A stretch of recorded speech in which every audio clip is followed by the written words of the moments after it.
Já parou para pensar na frequência com a qual raposas são retratadas nas mídias de entretenimento? E qual seria a explicação disso? Numa análise bem por alto, acho que dá para tirar, a partir da semelhança entre esses personagens, o motivo da coisa. O imaginário cultural da raposa como predador, sorrateiro, malandro e esperto abre um leque de possibilidades para a construção de uma figura antropomórfica extremamente sedutora e carismática. Na década de 70, a Disney fez uma animação animada e animalesca da clássica lenda do Robin Hood.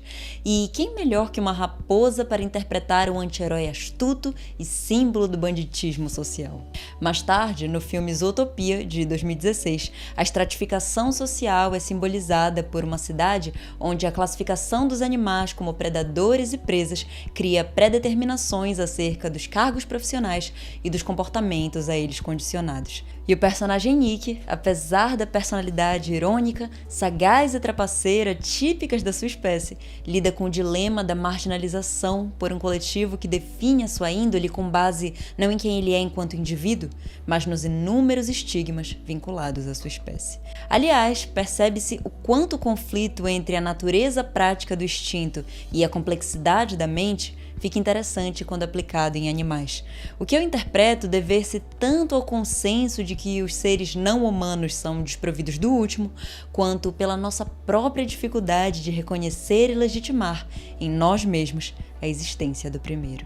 E ao aplicar em sua adaptação fílmica do clássico conto britânico Fantástico Sr. Raposo tantas discussões sobre identidade, amadurecimento e senso de coletividade, o diretor norte-americano Wes Anderson mostrou saber muito bem como trabalhar essa contraposição. E nossa discussão de hoje percorrerá os meandros dessa animação elaboradíssima não apenas em estética, como também em conteúdo. Não se esqueça de se inscrever, deixar o like, tornar-se um membro para me ajudar com a permanência do canal e antes de começarmos, um recadinho rápido. Há um ano introduzi os fones sem fio na minha rotina e as coisas não poderiam ter se tornado mais práticas. Desde ir à academia, lavar a louça ou pegar o metrô enquanto ouço alguma música ou podcast, até a própria gravação dos meus vídeos, com o fim de isolar o som externo e facilitar a escuta da minha própria voz. E para plena garantia da versatilidade proposta por esses aparelhos, eu recomendo Superfone. Um fone conectado via Bluetooth com controle através do toque, pareamento automático e comando de voz responsivo. Seu design elegante e compacto permite transportá-lo para qualquer lugar, além de ser à prova d'água e ter uma bateria de alta durabilidade. No momento, eles estão com uma promoção no site, cujo link estará disponível na descrição desse vídeo para que você também garanta o seu. Se você, assim como eu, gosta de algo mais discreto, mas não menos funcional, recomendo demais. Muito obrigada, Superfone, e agora, sem mais delongas, vamos ao vídeo. Um casal de raposas levava uma vida fugitiva, garantindo sua subsistência pelo roubo de galinhas em fazendas. Outra missão bem-sucedida é executada, mas a curiosidade do Sr. Raposo acerca da armadilha instalada os faz acabar caindo nela. Sua postura permanece despreocupada, mas sua esposa aproveita para anunciar a gravidez e o faz prometer que, caso saíssem vivos dali, arranjariam empregos normais e abandonariam aquele arriscado estilo de vida. Bom, eles sobrevivem e, após um salto temporal, vemos que agora, com seu filho adolescente em uma casa no subsolo, o casal leva uma vida restrita, porém, entre aspas, mais civilizada. O Sr. Raposo virou colunista de um jornal e, cansado da pobreza e da ausência de prestígio profissional, decide resgatar os saudosos tempos de fartura e adrenalina. Ele então muda-se com a família para uma árvore localizada em um extenso vale, onde viviam, não muito longe dali, 3 fazendeiros diferentes na aparência, mas semelhantes na maldade. O que o Sr. Raposo omite nessa história é que ele tanto já sabia da existência e dos riscos envolvendo os fazendeiros ao comprar a casa, quanto planejava usá-los como um recurso para retomar os seus dias de glória. Noite após noite, ele invade e assalta cada uma das 3 propriedades, tornando uma questão de tempo até os maldosos donos arquitetarem juntos um plano de vingança e perseguir sua família e seus outros vizinhos animais pelo resto do filme. Em primeira análise, pode ser que compreendamos a trama como uma busca pelo lado selvagem, pelas qualidades intrínsecas da identidade em meio às tentativas da sociedade de podá-la conforme seus moldes. Entretanto, creio não apenas ser muito mais do que isso, como talvez também possa haver uma outra interpretação. O Sr. Raposo justifica suas ações pelo instinto, mas elas ironicamente baseiam-se e culminam em aspectos contraditórios ao que, em essência, define o instinto animal: a proteção e a perpetuação da espécie. Ao mudar-se conscientemente para um terreno perigoso e ainda incitar a fúria dos fazendeiros, o Sr. Raposo colocou em risco não apenas a vida da sua família, mas de todas as outras espécies daquela região. Na terceira noite de furtos, já fica claro que os suprimentos em si pouco importam. É sobre como aquele estilo de vida o fazia sentir.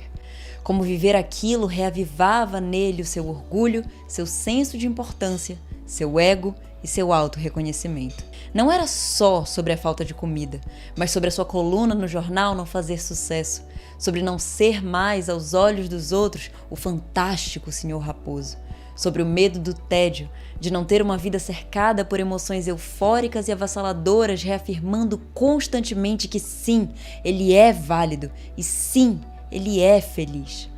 Mas não é. E nem roubar todas as fazendas do mundo seria o suficiente para mudar isso. Eu defendo que o que motiva o Sr. Raposo a tomar suas decisões ao longo do filme parte, na verdade, de um ímpeto existencial, humano, tendo como uma das comprovações o fato de presenciarmos no cerne de ações aparentemente executadas em prol do coletivo um toque de egoísmo responsável por, posteriormente, prejudicar todos ali. A agressiva perseguição dos fazendeiros ao Sr. Raposo obriga toda a vizinhança a passar dias vagando pelo subsolo sem se alimentar. E, como tentativa de solução, o protagonista percorre por debaixo da terra o trajeto até as fazendas, roubando novamente todos os suprimentos dali e distribuindo-os aos outros animais. Tudo parecia bem. Não fosse o fato do Sr. Raposo, tão orgulhoso e convicto de sua vitória, baixar a guarda para os seus inimigos e não considerar que roubá-los novamente só os deixaria mais ávidos de vingança. E, mais uma vez, o grupo via-se encurralado e fragilizado. Outro contraponto interessante a essa ideia de instinto natural é o personagem Ash, o qual, apesar de filho do Sr. Raposo, não herdou sua destreza, sagacidade ou habilidades físicas esperadas da sua espécie. O personagem ilustra o quanto as aptidões podem variar dependendo do indivíduo, bem como não devem ser comparadas hierarquicamente, mas apenas compreendidas por diferentes.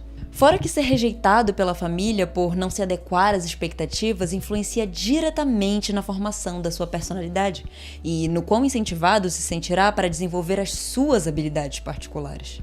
Visualizar essas histórias como parábolas das questões humanas é, a meu ver, o modo mais claro de interpretá-las. Não se trata de uma raposa ou de qualquer outro animal que seja, mas como um ser humano a utilizou para alegorizar, de maneira lúdica e inventiva, as próprias inseguranças, anseios e angústias. Guiado pelo egoísmo, o Sr. Raposo acaba por prejudicar seus entes queridos e a si mesmo, cujo orgulho não é tão distinto ao dos fazendeiros vingativos e inescrupulosos. E, ironicamente ou não, a elaboração de um plano altruísta e colaborativo que leve em conta o desempenho de cada uma das aptidões natas dos animais apenas se torna possível quando o Sr. Raposo compreende e supera as próprias questões internas. Penso que a obsessão humana em atribuir uma personalidade à raposa e aos demais animais, dada a sua presença na mitologia, astrologia e em diversos contos infantis, nada mais é do que uma necessidade de categorizar e criar arquétipos capazes de organizar o caos da nossa própria mente. Ou sei lá, talvez eu e quem esteja complicando e o motivo seja simplesmente, parafraseando o Tarantino, because it's so much fun, Jen. De qualquer maneira, agradeço ao Wes Anderson por enriquecer a história em quesitos narrativos e visuais, porque, meu Deus, que preciosidade de animação. Stop motion e seu charme artesanal. Sempre amarei. Enfim, por hoje é só. Muito obrigada por chegar até aqui e a gente se vê no próximo vídeo. Tchau!